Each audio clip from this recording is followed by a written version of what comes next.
Do you suffer from loud roommates, nearby trains, sirens, mesothelioma, or two cats who are 2 hours early for their feeding time? Then you should probably buy your tortured ears a pair of everyday E25 earbuds. You can bring the experience of isolation to its fullest by removing all outside sound and covering it up with great hits such as Apocalypse by the Correspondents, or Poop on My Fingernails by the Toilet Bowl Cleaners.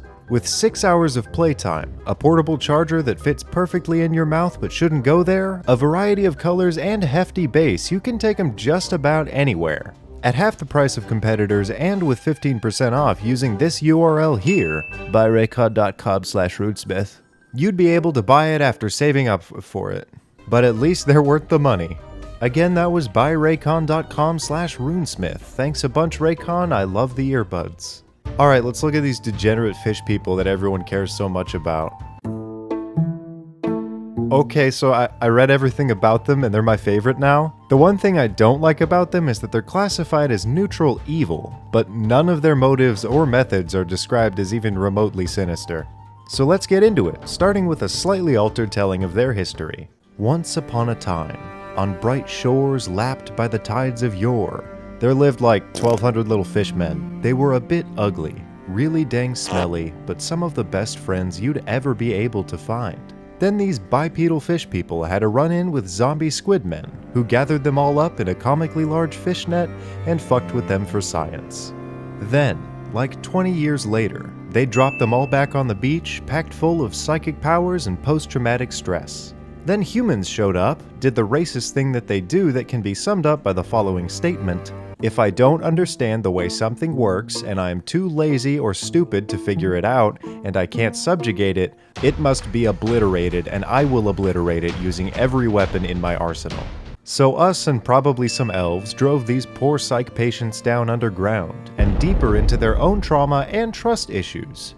We made them evil, I guess. But that isn't even remotely where the story ends, and now we get to the fun part. During their time being tickled and anally probed by Squidward Davy Jones' Tentacle Fun Time, they picked up a magic trick. The best magic trick that anyone has ever conceived of in D&D, and somewhat similar to orcs in Warhammer if memory serves. If a group of them has enough faith in a god of their own creation, it manifests. They are literally god makers. Isn't that the most powerful and diverse narrative gift and best start for writing a campaign you've ever heard? No? Then get the fuck out of here. I'll throw the door right at you.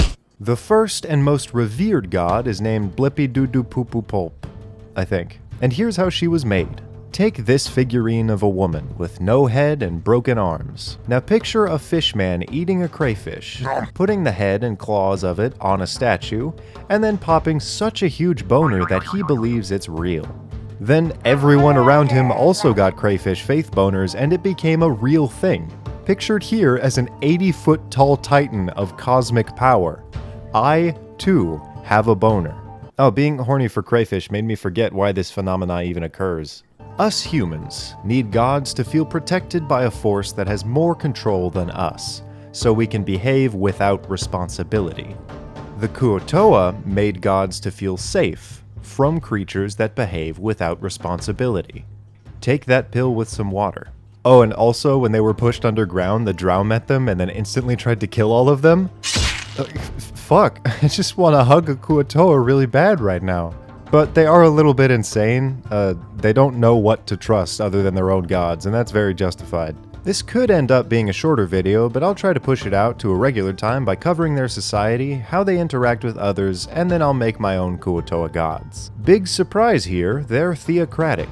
In order for their gods to manifest, they need the favor of the vast majority. So an archpriest or archpriestess gathers up the Kuo-Toa in the area, builds a shrine made of materials in the area, and worships the shrine alongside their now insanely fanatic following. How in the fuck? The book says that an archpriest's completely insane faith in their made-up god is so immeasurably powerful that not only do they make the god, but they get the powers of a high cleric. They get 5th level spells because of childlike faith. I'm shitting and pissing my pants right now. And not even that, they can extend the divine powers to their followers. What the fuck? Okay, this is where they get evil, but it's somewhat justified. These little dudes called whips are literal or metaphorical children of the priest, and all they do is fight over who gets the throne next. That was actually in Out of the Abyss, a campaign with the best cities ever published. Their hometown was called... what the fuck? Sloop Dilmon Polop. They also have a collective speech impediment. But yeah, these little stinkers just plot the downfall of their brothers and sisters so they get to alter the way the god is perceived, and thus is. Weird. Aside from the whips, we have Kuo-Toa monitors, who don't have a promise to the throne and live as servants to the priest. They can also beat the shit out of a whip if it disgraces the current priest. Then we have the basic boys who run around and serve the gods who protect them from the drow. Wait. I had to take a moment to breathe and not blow out my microphone with this discovery. The Crawdaddy goddess can bestow Kuo-Toa with a semblance of her power, and they become Kuo-Toa Leviathans. I see literally no end to the powers of the Kuo-Toa. If enough of them worship the same god, I have no doubt that it would rise above and shatter all other pantheons. It would end the blood wars of hell in like a minute, and enslave all the races that ever wronged the Kuo-Toa.